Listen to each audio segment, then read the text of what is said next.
الحمدللہ رب العالمین والصلاة والسلام علی رسولہ الکریم اما بعد اعوذ باللہ من الشیطان الرجیم بسم اللہ الرحمن الرحیم کنتم خیر امت اخرجت للناس تأمرون بالمعروف وتنہون عن المنکر وتؤمنون باللہ صدق اللہ العظیم وصدق رسولہ النبی الکریم معزز و مکرم علماء کرام اور نوجوان ساتھی اور بزرگوں،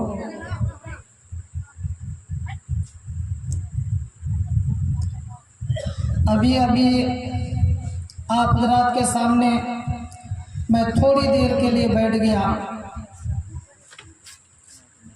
اصل تو اصلاحی بات آپ حضرات کافی دیر سے سماعت فرما رہے ہیں،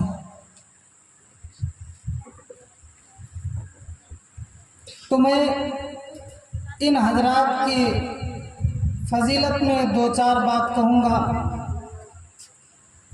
اور امید ہے کہ آپ سبھی حضرات سماعت بھی فرمائیں گے اور ان اکابرین، ان علماء کی باتوں کے مطابق عمل بھی کرنے کی کوشش کریں گے۔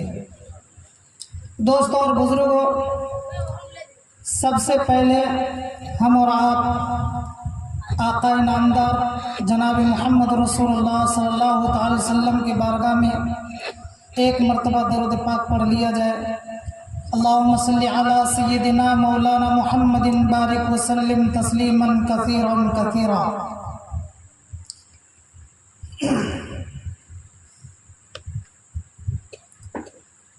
دوستو، یہ پروگرام، آج کا پروگرام کیا ہے؟ اصلاح معاشرہ، یعنی ہمارے ماحول میں، ہمارے معاشرے میں جو برائیاں ہیں، ان برائی کو مٹانے کے لیے یہ ہمارے علاقے کے علماء کرام بیٹھ کر کے مشورہ کیا کہ علاقے سے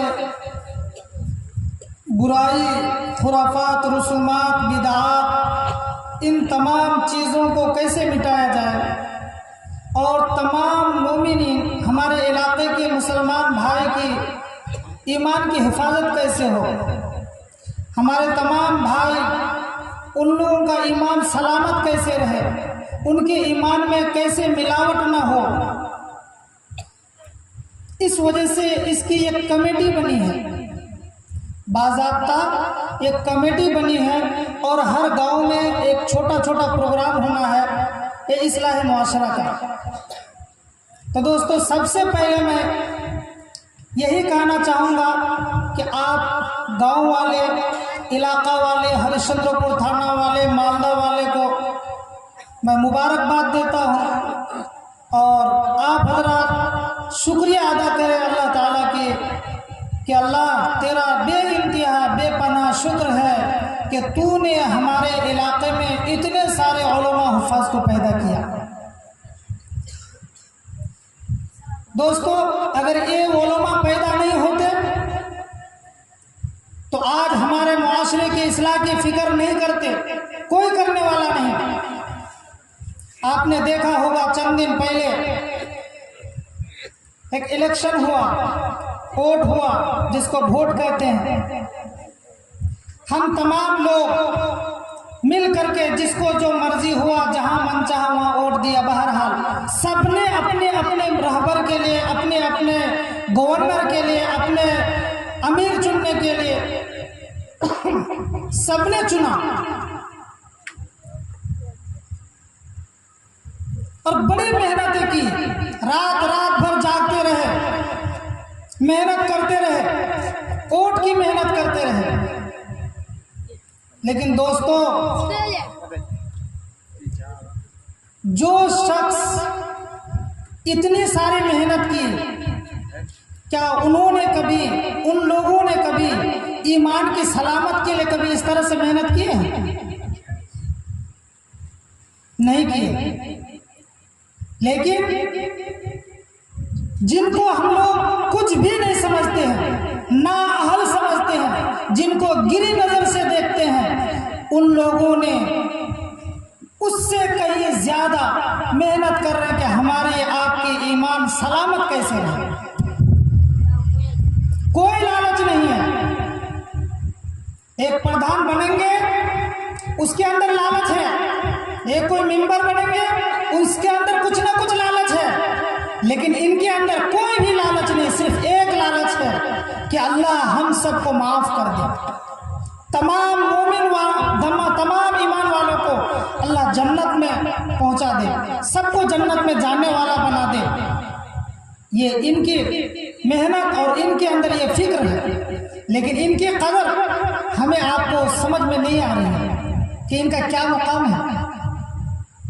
اگر آج اسی اسٹیج میں اگر اعلان ہو جائے کہ ایم ایل اے صاحب آ رہے ہیں، ذرا سا گاؤں میں سرسری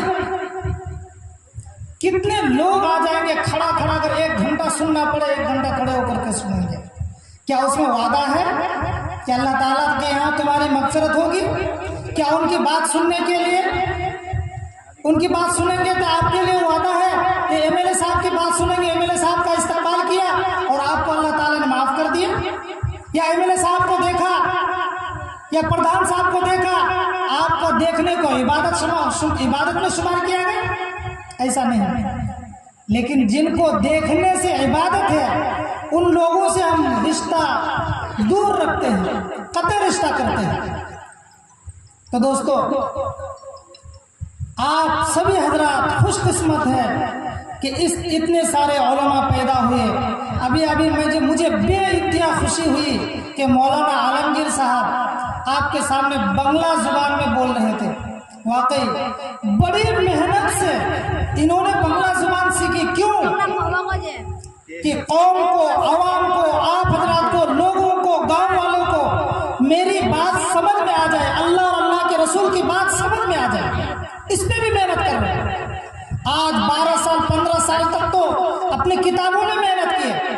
آج صرف ہمیں اور آپ کو صحیح راستہ بتلانے کے لیے، سنت بتلانے کے لیے اور رسومات، خرافات، ان تمام چیزوں سے بچانے کے لیے محنت کر کے بنگلہ سیکھنے کی کوشش کی ہے اور بنگلہ میں بات کی ہے.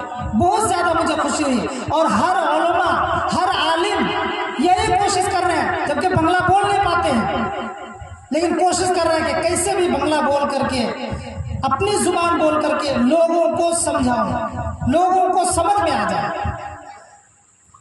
تو دوستو، یہ ہے علماء کی محنت، یہ ہے علماء کی فکر. ہمیشہ راتوں دن اس کے اندر یہی فکر رہتی ہے کہ امت گمراہ نہ ہو جائے، گمراہیت سے کیسے بچے رہے.